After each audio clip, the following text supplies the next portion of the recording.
Once, there was a gardener named Mr. McGregor. He had the most beautiful garden in the whole village, filled with juicy tomatoes and crisp lettuce. But Mr. McGregor was a very grumpy man. He loved his vegetables so much that he wouldn't share them with anyone. He even built a huge fence to keep everybody out. He wanted all the delicious food for himself. Little Lily, his neighbor, would often watch him. She had a small garden herself, but she always shared her harvests with her family and friends. She couldn't understand why Mr. McGregor was so lonely and protective of his plants. One summer, something terrible happened. A mysterious blight swept through the village, and it hit Mr. McGregor's garden the hardest. His perfect plants began to shrivel and turn brown. His prize-winning pumpkins rotted right on the vine. He lost his entire harvest.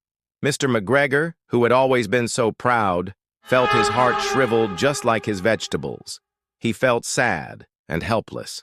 Lily offered him a single perfect tomato seed from her own small garden. Hesitantly, he took it and planted it. When the plant grew a single, ripe tomato, he remembered Lily's words. With a change of heart, he left it on her doorstep. To his surprise, the plant grew more tomatoes the next day. Mr. McGregor started sharing them with all his neighbors, leaving baskets of fresh vegetables on their porches. As he shared, his garden and his heart began to bloom again.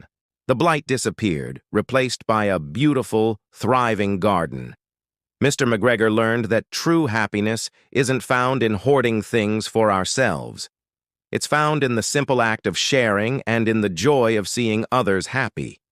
His garden wasn't just a place to grow food, it became a place to grow friendship and community, and that's a harvest far more precious than any vegetable.